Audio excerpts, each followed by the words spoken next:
Stéphane Chelmaré, le roi du monde. Attends, c'est à quel moment que je suis devenu zinzin comme ça? Je crois que ça commence avec une vieille voiture, un demi-plein, une envie de voyager. Ah, cette bonne vieille Citroën AX. Après, je crois qu'il y a eu un monastère avec des belles peintures dessus, ouais, ça doit être ça. On a aussi vu des paysages qui étaient quand même vraiment magnifiques. Ensuite, j'ai vu la statue d'un poète roumain très célèbre là, Eminescu. Ah, et oui, il y a eu cette tombe aussi. Cette fameuse tombe, la tombe de Stéphane Chelmaré. Attends, on va revoir tout ça en détail.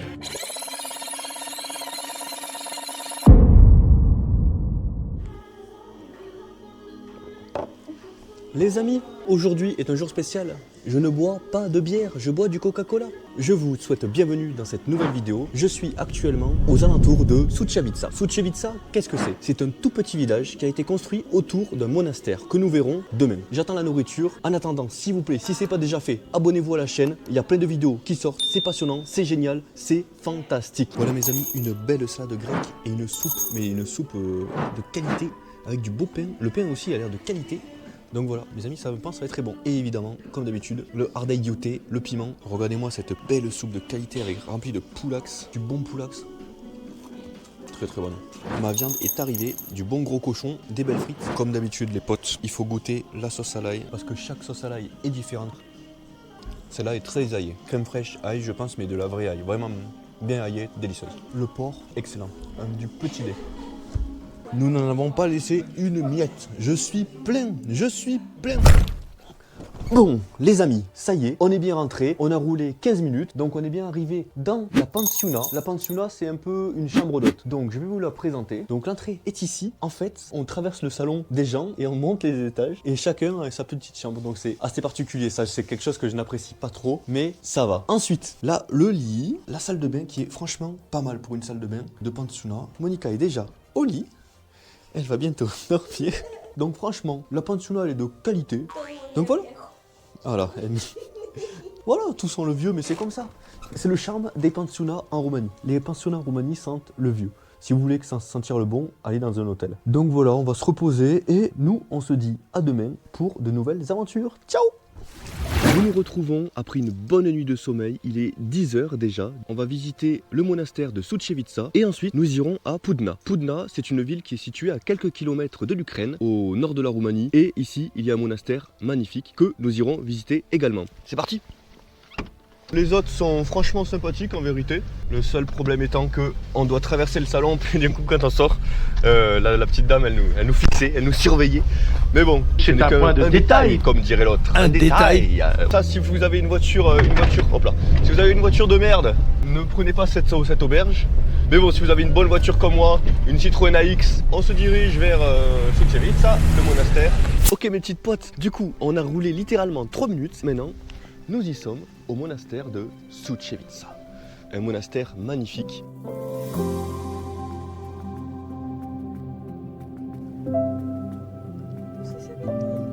Ce monastère, il est un peu plus récent que celui de Voronezh. Celui-là, il a été construit au XVIe siècle, plus exactement en 1581, sous l'influence de la famille des Moguls.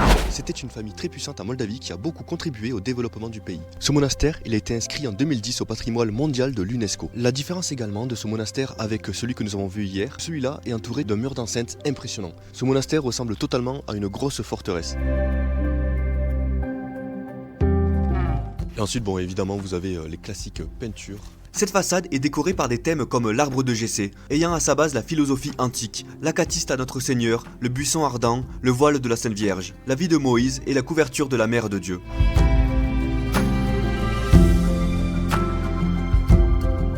Vous pouvez voir également que le bleu de Voronezh a été remplacé donc par le vert émeraude de Sucevica. Ce vert, c'est symbole d'espoir et de vie éternelle.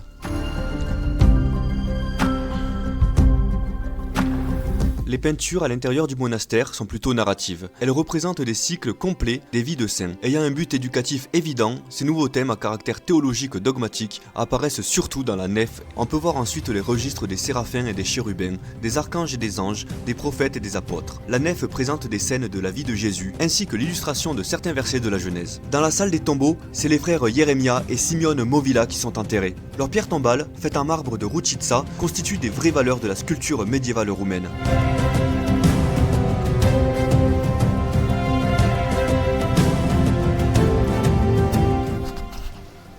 amis, donc c'était très intéressant, vous avez vu les images. Il ressemble énormément au monastère de Voronet, on va pas se mentir, c'est à peu près le même. Vous pouvez voir quand même que le bâtiment est vraiment beau. Là, la tour, etc., je trouve ça quand même vraiment très charmant. Le monastère est encore occupé, il y a encore des rituels, etc. qui sont faits, il est encore habité par les croyants. Bon les amis, au cours de la visite, je me suis posé pas mal de questions, parce que même dans l'ancien monastère, il y avait une tombe avec écrit mort en l'an 7000 et quelques. Moi, je ne savais pas pourquoi l'an 7000. Nous sommes en l'an 2024, non 7000. Mais en fait, une explication très claire. Ici, les gens sont orthodoxes. Donc, ils sont avec le calendrier byzantin. Dans le calendrier byzantin, la création date de 5509 avant notre ère. D'où le fait que les personnes qui ont créé le monastère sont mortes dans les années à peu près 7000. Très intéressant, c'est toujours bon à savoir. Les murs des 3 absides sont peints en 3 registres qui reproduisent la prière à tous les saints. Un thème unique dans l'art chrétien orthodoxe, une création de l'école de peinture de Moldavie.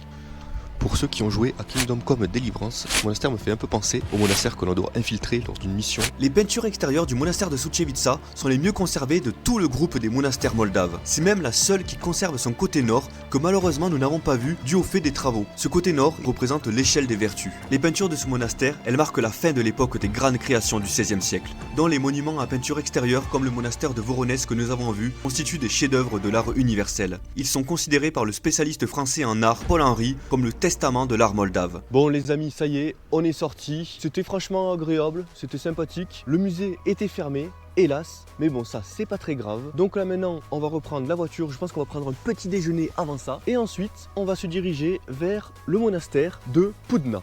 Ne pas confondre avec Put. Ce monastère est à 2 km de l'Ukraine. J'espère que nous n'allons pas prendre un petit obus sur la tête. J'espère pas. Mais normalement ça ne risque rien. Allez, on est parti. Le drift est interdit dans cette place. Attention les amis. Et je vois qu'il y a quelqu'un qui n'a pas respecté l'interdiction. Placinta delle spede, curtosh, calax. Quelque chose de typique hongrois. Des tartes remplies de bonnes choses. Placinta de bonici. Vas-y voilà. Les amis, la belle placinta, délicieuse. Bien chaude. On a 40 minutes à faire pour arriver au monastère. On mange ça tranquillement et on vous rejoint.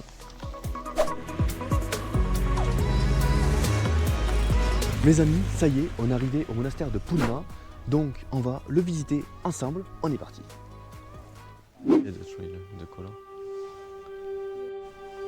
Ça y est, on y est, le monastère de Pudna. Je vous laisse deviner qui a fabriqué le monastère. Évidemment, toujours le même, Stéphane Cel-Mare au XVe siècle. Ce monastère, il est très spécial parce qu'en fait, c'est là que Stéphane Cel-Mare est enterré, lui et toute sa famille. Donc c'est pour ça que maintenant, c'est devenu un lieu de culte. C'est même surnommé le Jérusalem des orthodoxes. Déjà, on peut voir que le monastère est quand même sacrément différent des autres qu'on a vus. Stéphane Cel-Mare a ordonné sa construction suite à la victoire sur les Ottomans à Chilia en 1465. La légende raconte que le lieu a été choisi par Stéphane Cel-Mare. Il était en haut d'une colline et il a tiré une flèche, tac, et la flèche est atterrie ici. Et donc, ils ont décidé de fabriquer le monastère ici.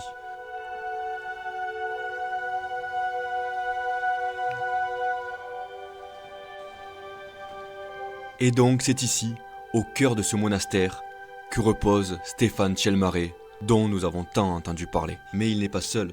Autour de lui reposent d'autres membres de sa famille, également sa deuxième épouse, Marie de Doros. Seule sa sépulture était éclairée, tel un phare guidant la foi roumaine.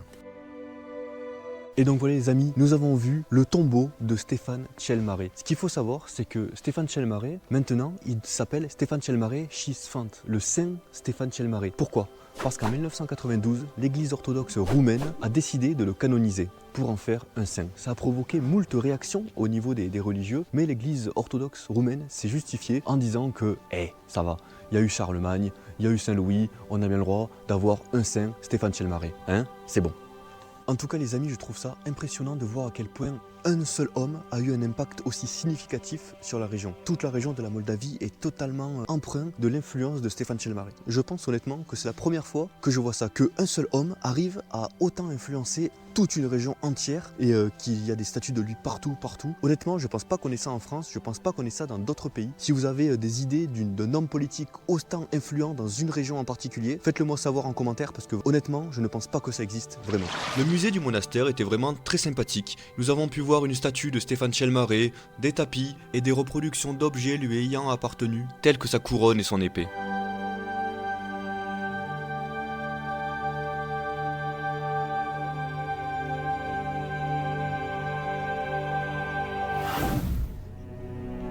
Bon les amis, le musée était très agréable. Monica est en colère et elle est énervée car elle trouve que ce n'est pas normal que Stéphane Tchelmaré soit déclaré saint, car il avait 2 femmes. Mais en vérité, il est déclaré saint seulement pour les Roumains. Pour nous autres, il n'est pas saint du tout. Et donc là, on peut retrouver encore la figure de Mihai Eminescu. Cette statue, elle n'est pas là par hasard. En 1871, à une époque où les provinces roumaines, sous domination étrangère, rêvent d'unité, ce célèbre poète a fait un appel aux étudiants roumains du monde entier. Il décide d'organiser une célébration unique, la célébration de Punna, marquant le 400e anniversaire de la consécration du monastère de Punna, le lieu de repos de Stéphane Tchelmaré. Pour ces jeunes, cet événement est une occasion de rassembler les Roumains dispersés à travers l'Empire austro-hongrois, la Bucovine et la Moldavie. Leur objectif, c'est de rappeler l'héritage de Stéphane Tchelmaré et de promouvoir l'unité culturelle et nationale. Un des moments forts est le dépôt d'une urne en argent sur la tombe de Stéphane Tchelmaré, contenant de la terre venue de toutes les provinces roumaines. Ce geste incarne l'espoir d'une Roumanie unifiée. La célébration de 1871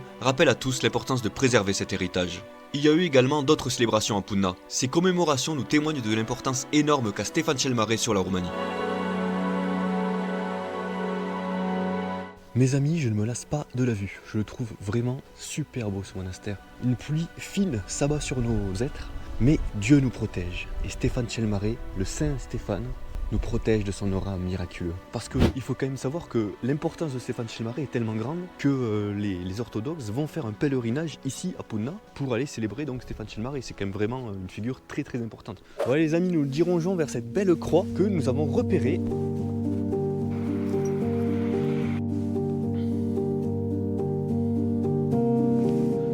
Juste que c'est un peu fatigant quoi. On l'a fait, on y est, en haut de la grosse croix. La grande croix blanche. Et regardez comme c'est amusant. Le drapeau de la Moldavie flotte sur ce territoire roumain. Et ici, vous pouvez voir du coup le monastère de Punna où est enterré donc Stéphane Tchelmaré. En regardant sur Google Maps, on s'est rendu compte que les arbres forment le nom de Stéphane.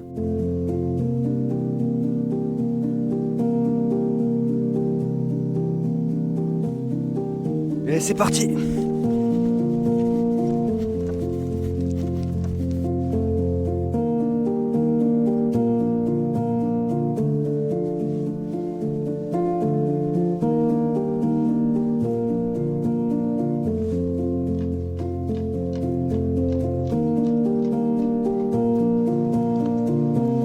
Voilà les potes, ça a été une balade agréable au demeurant. On va partir, normalement il y a un monastère juste à côté donc on va y aller.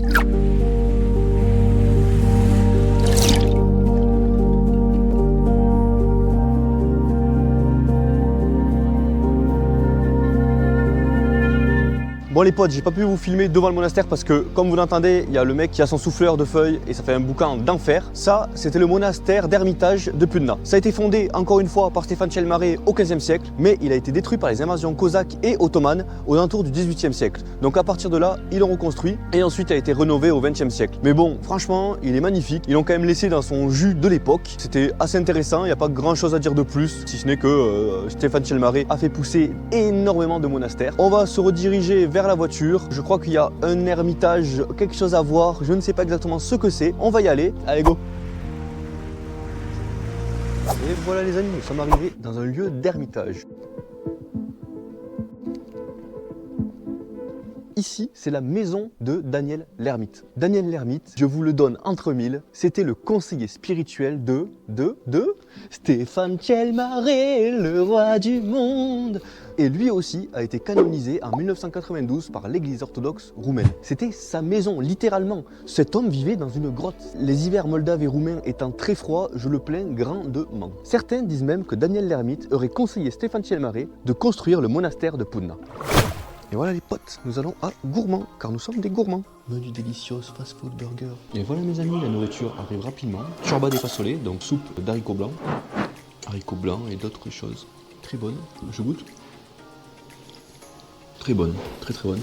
Matez-moi ce magnifique burger et ces quesadillas de Monica. Putain. Là on est vraiment des gros cochons.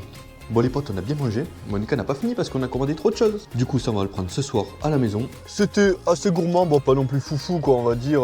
On part tout simplement en direction de Sucevica. Donc les amis, on est revenu donc à côté de Sucevica. Je ne sais plus comment s'appelle le village, bon c'est pas très intéressant. Maintenant nous sommes devant l'atelier du potier. Je pense que ça va être sympa, céramique, atelier, magasin. À Marginea, la poterie a une histoire qui remonte à des siècles. La céramique noire, unique en Europe, est le résultat d'une technique traditionnelle utilisant une cuisson sans oxygène, conférant aux objets cette teinte noire intense. Les artisans façonnent le luth local pour créer des pièces variées, comme des cruches, des plats et des objets décoratifs. La décoration des pièces, obtenue par polissage avec une pierre de silex, leur donne un éclat métallique distinctif.